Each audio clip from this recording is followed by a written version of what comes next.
বাজেটে Ghatal master plan নিয়ে 500 কোটি টাকা বরাদ্দের পরেই প্রথম ঘাটাল মাস্টার প্ল্যান মনিটরিং কমিটির মিটিং শুরু হলো ঘাটাল টাউন হলে। মিটিংয়ে উপস্থিত রয়েছেন মন্ত্রী মানস রঞ্জন ভূঁইয়া, ঘাটাল লোকসভার সাংসদ দীপক অধিকারী, জেলা শাসক খুরশেদ আলী কাদরি, জেলা পুলিশ সুপার ধৃতমান সরকার সহ জেলার প্রশাসনের আধিকারিকরা।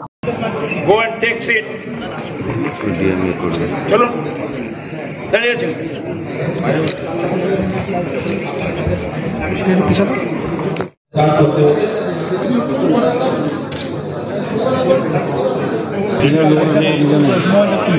ঘাটাল মাস্টার প্ল্যানের 1/3 সাবমিশন হয়ে গেছে এবং টেন্ডার ফ্লোট হয়ে গেছে এবং স্বাধীনতার পর যেটা ঘাটালবাসীদের বা ঘাটাল মানুষের যে সবচেয়ে বড় দাবি ছিল এই বন্যাকে কীভাবে নিয়ন্ত্রণ করা যায়।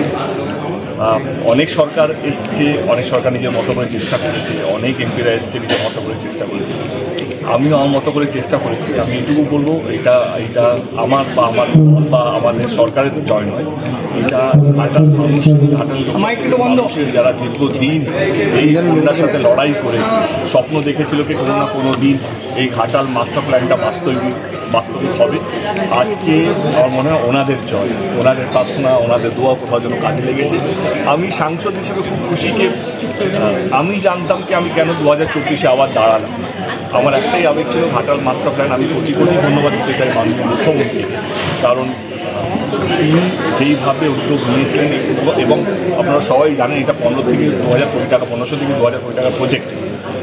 এইটা একা রাজ্য সরকারের পক্ষে সম্ভব নয়, কিন্তু তিনি কথা দিয়েছেন এবং তার কমিটমেন্ট আজকে তিনি 1 বছর শেষ হয়নি তার আগে তিনি কমিটমেন্টটাকে রেখেছেন এবং আজকে হয়তো বাজেটে এসছে, কিন্তু যখনই আমার সঙ্গে দিদির দেখা হয়, মাননীয় সঙ্গে দেখা হয়, তখনই আমাদের একটাই এজেন্ডা থাকে যে ঘাটাল মাস্টার প্ল্যান নিয়েই আলোচনা হয়।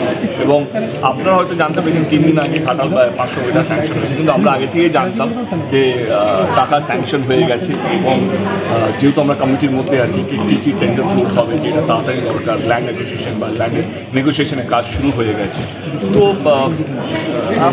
আমি খুশি যে আমার লাস্ট 11-12 বছরে সবটাই আপনাকে ক্রেডিট দিতে চাইছি, কিন্তু আপনি ক্রেডিটটা দিদিকেই দিচ্ছেন, কি বলবেন? দেখো কী হয় না, এটা একটা সাংসদের পক্ষে সম্ভব নয় যদি সরকার পাশে না দাঁড়ায়। যে কোনো সরকার হতে পারে, রাজ্য সরকার হতে পারে, কেন্দ্র সরকার হতে পারে। আমি আজকের দিনে আপনারা সবাই জানেন, যারা আমাকে চেনেন, আমি কাউকে বেসরম দিতে চাই না, আমি সবসময় আজকে যেই সরকার এই ঘাটাল মাস্টার প্ল্যানের সঙ্গে যুক্ত হবে তার কিন্তু সাধুবাদ। 2000 কোটি টাকা একটা রাজ্য সরকারের থেকে পাওয়া মানে এই সময়ে দাঁড়িয়ে, এবং আমি আবার বলছি যারা রাজনীতি বোঝেন তাদেরকে একটু বুঝিয়ে দিই। ঘাটাল লোকসভা কেন্দ্রে 7টা বিধানসভা আছে, তার মধ্যে 6টা তৃণমূল কংগ্রেসের কাছে আছে, শুধু একটা ঘাটালটা আমাদের। এইটা কোনো রাজনীতির ললিপপ নয় যে ভাই একটা সিটের জন্য একটা মুখ্যমন্ত্রী 2000 কোটি টাকা স্যাংশন করেছে।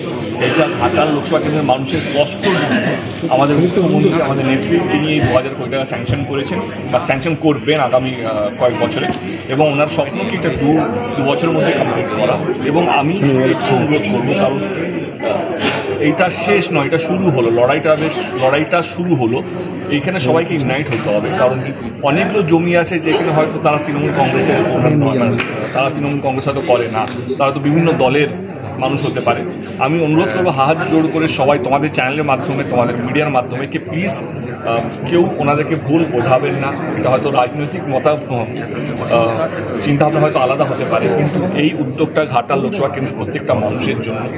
যদি আপনাদের জমি যদি আসে, আমরা চেষ্টা করবো আপনাদের ন্যায্য দাম দেওয়ার জন্য, এবং কারণ উইদাউট জমি আমরা এই ঘাটাল মাস্টার প্ল্যানটা স্যাংশন করতে পারবো না। আমাদের সবারই সহযোগিতা লাগবে, এটা শুধু তৃণমূল কংগ্রেস বা আমাদের সরকার দ্বারা শুধু সম্ভব। প্রত্যেকটা পলিটিক্যাল পার্টি, ঘাটালের প্রত্যেকটা মানুষ, সবারই সহযোগিতা।